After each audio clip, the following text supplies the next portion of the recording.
4 सितंबर 1987 राजस्थान के एक छोटे से गांव देवराला की सुबह में उस दिन एक अजीब सी खामोशी थी।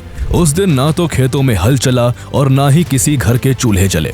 गांव के सैकड़ों लोग होठों पर चुप्पी लिए शमशान घाट की ओर बढ़ रहे थे, जहां 2 लोगों का अंतिम संस्कार होना था। एक आदमी था जिसकी मौत किसी बीमारी से हुई थी और दूसरी उसकी 18 साल की पत्नी रूप कंवर थी, जिसे उसके पति के साथ जिंदा जलाया जाने वाला था।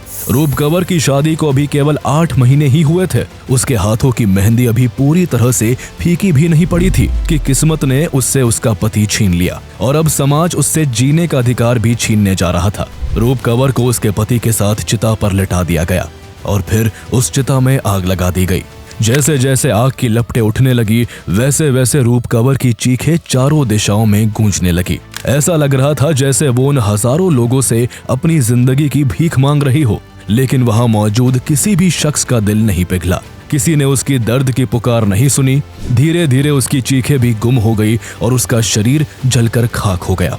अंधविश्वास की पट्टी बांधे समाज ने उस 18 साल की मासूम से उसकी जिंदगी छीनकर उसे देवी का दर्जा दे दिया और उसके नाम का मंदिर बनाकर उसकी पूजा शुरू कर दी। ये कोई आम मामला नहीं था, बल्कि ये वो क्रूर प्रथा थी जिसे समाज ने धर्म और परंपरा का नाम देकर सदियों तक जिंदा रखा। ये वही सती प्रथा थी जिसे इस इंसिडेंट से करीब 158 साल पहले ही इल्लीगल घोषित कर दिया गया था। आइए जानते हैं सती प्रथा का पूरा इतिहास, जो आज भी रूह को झकझोर देता है। आखिर सती प्रथा की शुरुआत कैसे हुई? कभी महिलाओं की मर्जी से शुरू हुआ ये रिवाज कैसे क्रूर प्रथा बन गया, जिसे एक उत्सव की तरह मनाया जाने लगा?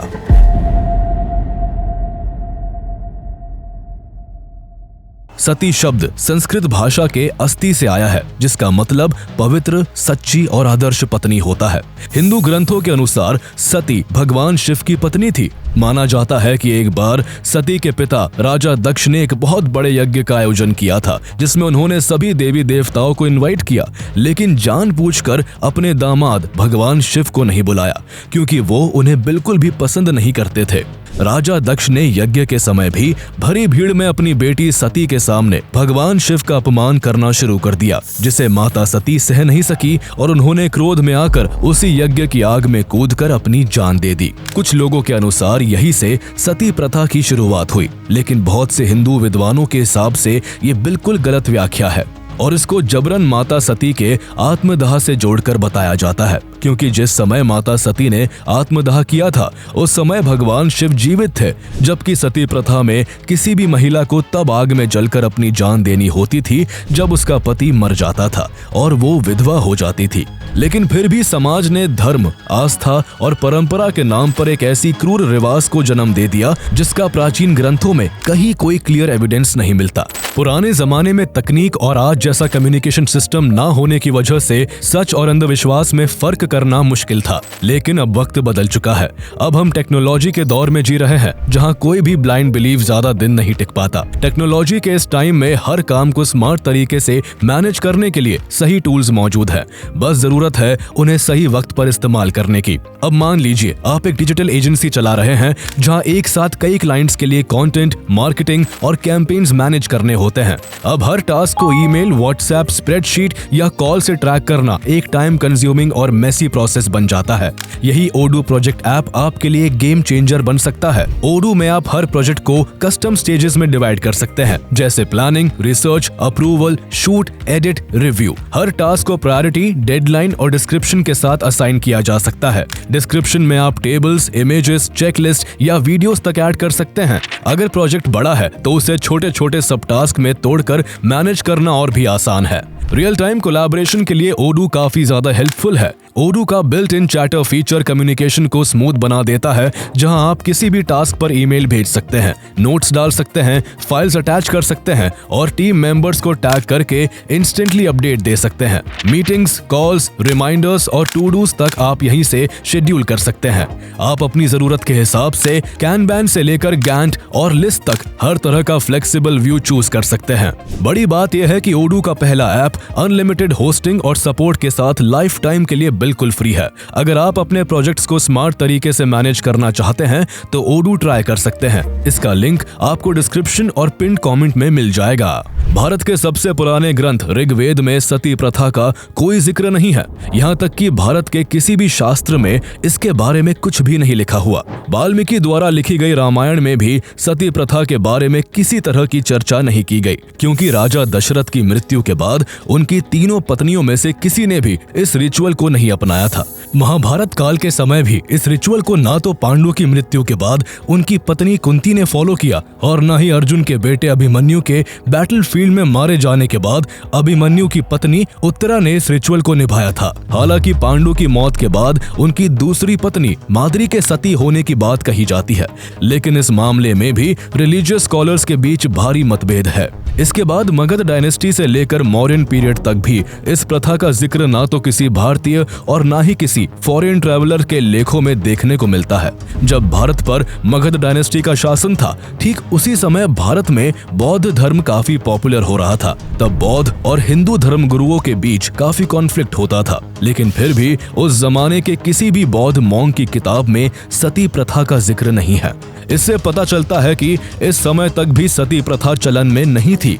फेमस ग्रीक ट्रैवलर मेगास्थीन्स की बुक इंडिका और चाणक्य द्वारा लिखी गई अर्थशास्त्र में भी सती प्रथा का कोई वर्णन नहीं मिलता। सती प्रथा का फर्स्ट एक्चुअल एविडेंस 464 सीई में नेपाल में मिला। वहीं भारत में इसका पहला डॉक्यूमेंटेड एविडेंस 510 सीई में मध्य प्रदेश के ईरान इंस्क्रिप्शन में मिला। इस शिलालेख में लिखा था कि राजा भानुगुप्त के एक जागीरदार गोपराज की युद्ध में मृत्यु हो गई थी और उनकी पत्नी ने अपने पति के साथ एक ही चिता पर जलकर जान दे दी थी। इसके बाद भारत के अलग अलग हिस्सों से मिले इंस्क्रिप्शंस, बुक्स और अन्य शिलालेखों से इसके और भी प्रमाण मिलने लगे। छेदी डायनेस्टी के समय में लिखे गए जबलपुर शिलालेख में ये दर्ज है कि राजा गांगेय देव की मृत्यु के बाद उनकी 100 पत्नियों ने सती होकर जान दे दी थी। साउथ इंडिया में 10th सेंचुरी में चोल साम्राज्य के राजा राजेंद्र चोल की माता वनावन महादेवी और उनकी पत्नी वीरा महादेवी के सती होने के प्रमाण मिलते हैं। फारसी लेखक अल बरूनी ने अपनी किताब उल हिंद में भारत का वर्णन करते हुए लिखा था कि उस समय भारत में सती प्रथा प्रचलित थी, लेकिन उस दौर में महिलाएं अपने मन से सती होती थी। उनके साथ परिवार या समाज द्वारा कोई भी जबरदस्ती नहीं की जाती थी। वही 14th सेंचुरी में भारत आए इब्न बतूता ने भी अपने अनुभव में बताया कि उन्होंने अपनी आंखों से 3 महिलाओं को सती होते देखा था। यानी साफ है कि सती प्रथा किसी भी धर्म ग्रंथ या परंपरा का हिस्सा नहीं थी और इसकी शुरुआत आज से करीब 1500 साल पहले हुई, जब कुछ महिलाएं अपनी मर्जी से अपनी पति की मृत्यु के बाद सती हो जाती थीं। भारत में इस रिवाज का दायरा तब और तेजी से बढ़ा जब भारत में मुस्लिम इन्वेजन शुरू हुए। जब भी कोई हिंदू राजा युद्ध में हारता तो मुस्लिम इन्वेडर उस राज्य की रानियों और राजकुमारियों को बंदी बना लेता था। फिर उनके साथ जातियों की सभी सीमाएं लांघ दी जाती और उनका सामूहिक यौन शोषण किया जाता। इसी भय और अपमान से बचने के लिए रानियां अपने आत्मसम्मान की रक्षा करते हुए आग में कूदकर जान देने लगी। इस एक्ट को जौहर कहा गया। इस समय जौहर की ज्यादातर घटनाएं राजस्थान के राजपूत राजाओं के यहाँ देखी गई। जब कोई युद्ध निर्णायक मोड़ पर पहुंचता और राज्य की हार तय हो जाती, तब राजमहल की रानियां और अन्य महिलाएं एक बड़े कक्ष में आग जलवाती और कीमती कपड़े और आभूषण पहनकर उस आग में कूद जाती थी ताकि दुश्मन उन्हें छू भी ना सके। जौहर की पहली डॉक्यूमेंटेड घटना 711 सीई में देखने को मिली, जब अरब कमांडर मोहम्मद बिन कासिम ने भारत पर पहला इस्लामिक अटैक किया था। मोहम्मद बिन कासिम ने सिंध के राजा दाहिर से युद्ध किया, जिसमें राजा दाहिर की हार हुई और उनकी जान चली गई। इसके बाद उनकी रानी बाई ने कुछ दिनों तक अपने राज्य को बचाने के लिए युद्ध किया, लेकिन जब उन्हें अपनी हार निश्चित दिखाई दी तो उन्होंने राजघराने की अन्य महिलाओं के साथ जौहर कर लिया। लेकिन राजा दाहिर की दूसरी पत्नी और उनकी 2 बेटियों ने जौहर नहीं किया था। इस वजह से उन्हें मोहम्मद बिन कासिम के सैनिकों ने बंदी बना लिया और उनका महीनों तक यौन शोषण किया। मुस्लिम शासकों के इस तरह के घिनौने व्यवहार के बाद भारत के कई हिस्सों में जौहर एक आम प्रतिक्रिया बन गई। जब भी सम्मान पर संकट आता तो रानियां खुद को मिटा देना बेहतर समझती। साल 1232 में जब इल्तुतमिश ने ग्वालियर पर अटैक किया तो राजघराने की महिलाओं ने अपने राजा की हार के बाद किले के अंदर जौहर कर लिया था। 1301 में भी जब अलाउद्दीन खिलजी ने रणथंबोर फोर्ट को जीतने के लिए हमीर देव चौहान पर अटैक किया, तब भी कई रानियों ने यही रास्ता चुना। 1303 में अलाउद्दीन खिलजी ने चित्तौड़गढ़ पर हमला कर वहां के राजा रतन सिंह को भी मार दिया था।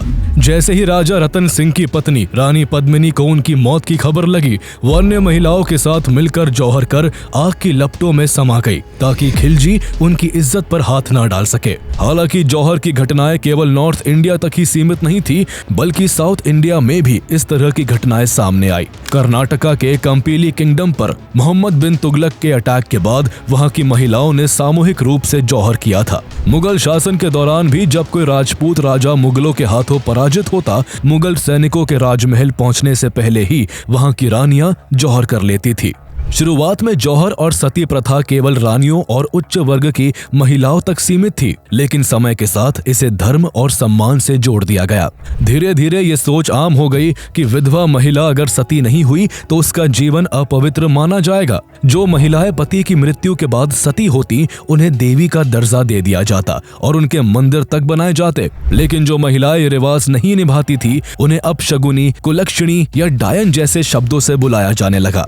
कुछ लोग तो उनका चेहरा देखना तक अपशगुन मानते। इसके बाद ये प्रथा समाज के दूसरे वर्गों में तेजी से फैलती चली गई। जहां पहले महिलाएं अपनी पति की मौत के बाद खुद से सती होती थी, वहीं बीतते समय के साथ समाज में ये कुछ इस तरीके से रच बस गया कि पतियों की मौत के बाद उनकी चिताओं पर उनकी पत्नियों को जबरदस्ती जलाया जाने लगा। इस तरह सती प्रथा को समाज में धर्म और स्त्री के कर्तव्य से जोड़ दिया गया, जिससे महिलाओं के जीवन का आधार और अंत केवल उसके पति से जुड़ चुका था। इस हिसाब से एक महिला को अपने पति का न केवल जीते जी बल्कि पति के मरने के बाद भी उसके साथ चिता में जलकर उसका साथ निभाना होता था। कई सदियों तक ये क्रूर प्रथा यूं ही लगातार चलती रही और समाज की परंपराओं का हिस्सा बन गई। इस प्रथा की गहराई का अंदाजा इस बात से लगाया जा सकता है कि रानी अहिल्याबाई होलकर, जिन्होंने अपनी पति की मृत्यु के बाद सती प्रथा को न अपनाकर अकेले ही अपने पति के पूरे साम्राज्य को संभाला था, वो भी अपनी बेटी मुक्ताबाई होलकर को सती होने से नहीं रोक पाई थी। इतना ही नहीं, 1839 में सिख सम्राट महाराजा रणजीत सिंह की मृत्यु के बाद उनकी 4 पत्नियों के भी सती होने का प्रमाण है। उस समय बंगाल जैसे क्षेत्रों में विधवाओं को अपने पति की संपत्ति में अधिकार मिलने लगा था। ऐसे में जब भी किसी आदमी की मौत होती तो उसके भाई उसकी प्रॉपर्टी को हड़पने के लिए उसकी विधवा पत्नी को जबरदस्ती सती होने पर मजबूर कर देते थे। अगर कोई महिला इस रिवाज को मानने से इनकार करती तो समाज उसे तिरस्कार की नजर से देखता और उसका जीवन नरक से भी बदतर बना दिया जाता। ऐसे में न जाने कितनी महिलाएं जिन्हें जीना था, वो भी समाज की जबरदस्ती के आगे झुककर अपनी जिंदगी चिता के हवाले कर देती थी। 19वीं सदी के आते आते खासकर बंगाल में सती प्रथा की घटनाएं तेजी से बढ़ने लगी। इसका कारण था एक्सेप्टेंस, यानी समाज ने इस क्रूर रिवाज को इतनी सहजता से स्वीकार कर लिया था कि महिलाएं इसे अपना धर्म मानने लगी थीं। हालांकि ऐसा नहीं था कि सती प्रथा के खिलाफ आवाजें नहीं उठी। जब से रिवाज शुरू हुआ था तब से कई ऐसे लोग थे जिन्हें विधवाओं को झुलसा देने वाली ये प्रथा अखरती थी। इस प्रथा के कारण किसी को अपनी माँ तो किसी को अपनी भाभी या किसी को अपनी बेटी को बिना कारण के खोना पड़ा था। इस प्रथा को रोकने का सबसे पहला प्रयास तुगलक डायनेस्टी के बादशाह मोहम्मद बिन तुगलक ने किया था। उसने अपने शासन काल में सती प्रथा को बैन करते हुए अपने अधिकारियों को आदेश दिया था कि जो भी इस प्रथा में शामिल हो उसे कड़ी सजा दी जाए। इसके बाद मुगल बादशाह अकबर और जहांगीर ने भी इस रिवाज को रोकने की कोशिश की, लेकिन उनकी कोशिशें बड़े स्तर पर असरदार साबित नहीं हो सकी। आयरनी ये थी कि जो मुगल शासक एक तरफ सती प्रथा को रोकने की मुहिम चला रहे थे, दूसरी ओर उनके आक्रमण की वजह से ही हजारों महिलाएं जौहर करने को मजबूर होती थी। हिंदू शासकों में भी कुछ ऐसे सम्राट हुए जिन्होंने इस प्रथा का खुलकर विरोध किया। छत्रपति शिवाजी महाराज के पिता की जब मृत्यु हुई थी तो उन्होंने अपनी माता जीजाबाई को सती नहीं होने दिया था। पेशवा बाजीराव प्रथम ने भी अपनी माता राधाबाई को अपने पिता की मौत के बाद इस प्रथा से बचाया और जब काफी कम एज में खुद पेशवा बाजीराव की डेथ हुई तो उनकी पत्नी ने भी इस प्रथा को नहीं निभाया था। इसी तरह सिखों के तीसरे गुरु श्री गुरु अमरदास जी ने भी इस प्रथा का विरोध किया और इसे रोकने का प्रयास किया। इसके बाद जब भारत में यूरोपियन ट्रेडर्स का आगमन हुआ तो यहाँ की सत्ता उनके हाथों में चली गई। तब भी कुछ फॉरेन एडमिनिस्ट्रेटर्स ने इस प्रथा को रोकने के कदम उठाए। 1510 में पुर्तगाली गवर्नर अफोंसो डे अल्बुकर्की ने गोवा में सती प्रथा को बैन कर दिया था। डच और फ्रेंच ने भी भारत में अपने अपने कंट्रोल्ड एरियाज में सती प्रथा को रोकने के प्रयास किए थे। इसके बाद भारत पर जब अंग्रेजों का कंट्रोल हुआ तो उन्होंने साल 1798 में कलकत्ता के एक छोटे से इलाके में सती प्रथा पर रोक लगा दी थी। हालांकि ब्रिटिशर्स बड़े पैमाने पर इसको लेकर कोई एक्शन नहीं लेना चाहते थे, क्योंकि समाज में ऐसे लोगों की संख्या काफी ज्यादा थी जो इस प्रथा को पवित्र मानते थे। ऐसे में अंग्रेजों को डर था कि इस प्रथा से छेड़छाड़ करने पर लोग अपनी परंपराओं और संस्कृतियों का हवाला देकर विद्रोह करने पर उतारू ना हो जाए। लेकिन अंग्रेजों की नींद तब खुली जब बैप्टिस्ट मिशनरी के एक वॉलंटियर विलियम कैरी ने अपनी आंखों के सामने एक विधवा महिला को जिंदा उसके पति की चिता पर जलते हुए देखा। इसे देखकर विलियम कैरी अंदर तक हिल गए और वो अपने साथी जोशुआ मार्शमैन और विलियम वॉट के साथ मिलकर इसे रोकने की दिशा में काम करने लगे। साल 1803 में विलियम कैरी ने कलकत्ता के छोटे से एरिया में सती प्रथा के 438 केसेस को नोट किया, जबकि यहाँ इस प्रैक्टिस पर बैन था। उन्होंने इस प्रथा के अगेंस्ट कई आर्टिकल पब्लिश किए और इसे इनह्यूमन बताकर जल्द से जल्द बैन करने की वकालत की। उनके जरिए ये बात जब उस समय के भारत के गवर्नर जनरल लॉर्ड वेलेस्ली तक पहुंची तो ब्रिटिशर्स ने पूरे भारत में एक सर्वे करवाया। इस सर्वे में पता चला कि 1815 से 1824 के बीच 10 सालों में भारत में 6000 महिलाएं सती हुई थी। हालांकि इस आंकड़े पर विरोध भी हुआ और कई इंडियंस ने दावा किया कि इस आंकड़े को जानबूझकर बड़ा चढ़ाकर दिखाया गया है, क्योंकि ये सर्वे ब्रिटिश ऑफिसर्स ने नहीं बल्कि क्रिश्चियन मिशनरीज ने किया था। दरअसल उस दौर में मिशनरीज हिंदू धर्म से जुड़ी कुछ अंधविश्वास की बातों का हवाला देकर हिंदुओं का धर्म परिवर्तन करके उन्हें ईसाई बनाने में जुटे थे। सती प्रथा को कानूनी रूप से रोकने में तब तक कोई बड़ा कदम नहीं उठाया गया जब तक इंडियन रिफॉर्मर एंड राइटर राजा राम मोहन राय ने आगे आकर सती प्रथा के खिलाफ एक बड़ा मिशन नहीं शुरू किया। राजा राम मोहन राय साल 1814 तक ईस्ट इंडिया कंपनी में नौकरी किया करते थे, लेकिन इस बीच उनके घर में कुछ ऐसा हुआ था कि उन्होंने अपनी नौकरी छोड़कर समाज में फैली कुछ गलत प्रथाओं को खत्म करने की कसम खा ली, जिनमें से सती प्रथा भी एक थी। साल 1811 में जब राजा राम मोहन राय के भाई जगमोहन राय की मौत हुई तो उनके घर वालों ने सती प्रथा के नाम पर उनकी भाभी को उनके भाई की चिता के साथ ही जिंदा जला दिया था। ये देख राजा राम मोहन राय हैरान रह गए। जब ये बात राजा राम मोहन राय को पता लगी तो वो पूरी तरह हिल गए। इस घटना से वो काफी आहत हुए और उन्हें लगने लगा कि अगर अब भी कुछ नहीं किया गया तो निर्दोष औरतें यूं ही परंपरा के नाम पर जिंदा जलाई जाती रहेंगी। इसके बाद उन्होंने ठान लिया कि जैसा उनकी भाभी के साथ हुआ है वैसा अब वो किसी और महिला के साथ नहीं होने देंगे। चूंकि लोग सती प्रथा को धर्म से जोड़कर देखते थे, इसलिए उन्होंने सबसे पहले पौराणिक ग्रंथों को पढ़ना शुरू किया। कई ग्रंथों और शास्त्रों को गहराई से पढ़ने के बाद भी उन्हें सती प्रथा का समर्थन तो क्या, उसका उनमें कोई जिक्र तक नहीं मिला। उनके लिए अब ये बिल्कुल साफ हो गया था कि सती प्रथा कोई धार्मिक परंपरा नहीं बल्कि समाज की छोटी मानसिकता की उपज है। इसके बाद उन्होंने सती प्रथा के खिलाफ एक बड़ा अभियान शुरू किया। वो बड़े लेवल पर लोगों के बीच जागरूकता फैलाने लगे। उन्होंने हिंदी, बंगाली और इंग्लिश में सती प्रथा जैसी गलत परंपराओं के खिलाफ किताबें और पैम्फलेट्स लिखे, जिन्हें समाज में मुफ्त में बांटा गया। उन्हें जब भी पता चलता कि किसी जगह किसी औरत को सती किया जा रहा है तो वो खुद वहां जाकर सभी को समझाते और ऐसा न करने के लिए मनाते। इसके अलावा राजा राम मोहन राय ने समाज के सुधार के लिए आत्मीय सभा नाम से एक मंच की स्थापना की। यहाँ लोग सामाजिक मुद्दों पर चर्चा करते, तर्क वितर्क करते और बदलाव की दिशा में सोचने को प्रेरित होते। लेकिन जब कोई किसी डीपली रूटेड प्रथा को चुनौती देता है तो समाज का एक वर्ग उसको अपना दुश्मन मान लेता है। ऐसा ही राजा राम मोहन राय के साथ भी हुआ।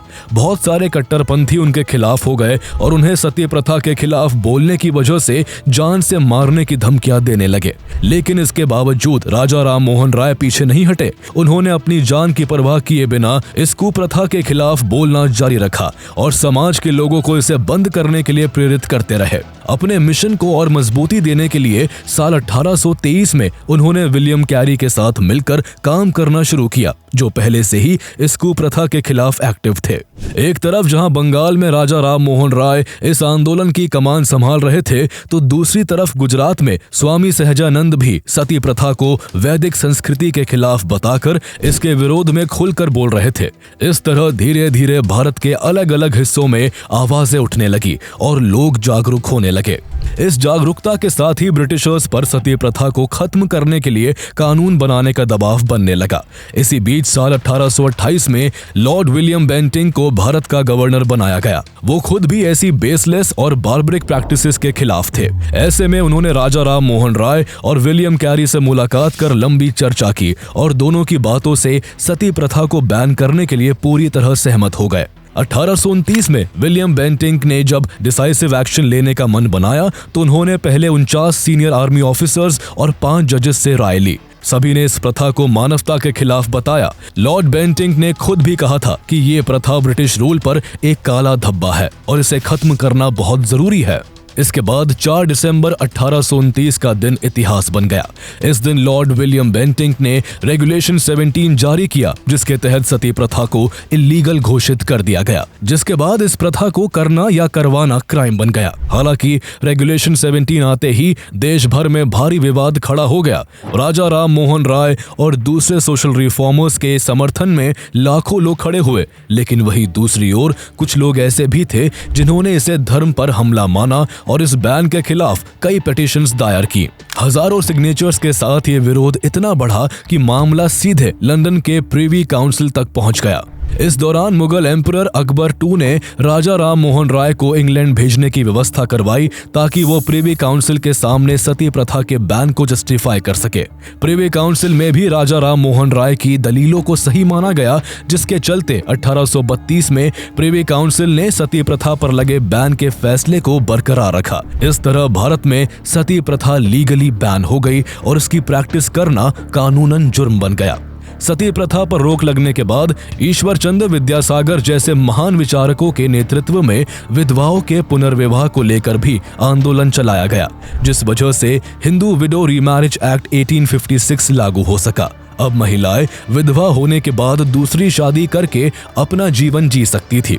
लेकिन इस बीच सती प्रथा का कानून एक दूसरे अंग्रेज थॉमस मैकॉली के कारण थोड़ा हल्का पड़ गया था। थॉमस मैकॉली द्वारा इंडियन पीनल कोड का ड्राफ्ट तैयार हुआ, जिसके मुताबिक अगर कोई ये साबित कर देता कि उसने किसी विधवा के कहने पर चिता को आग लगाई है तो उसे दोषी नहीं माना जाएगा। इसके बाद 1862 के कानून में 2 ऐसे जरूरी प्रावधान हटा दिए गए, जिनके हिसाब से सती करने वाले को पहले डेथ पेनल्टी तक दी जा सकती थी। कानून में इस बदलाव के बाद अब आरोपी आसानी से ये कहकर बच सकता था कि विधवा ने अपनी इच्छा से ऐसा किया था, और यही लूपहोल अंधविश्वासी लोगों द्वारा कई बार इस्तेमाल किया गया।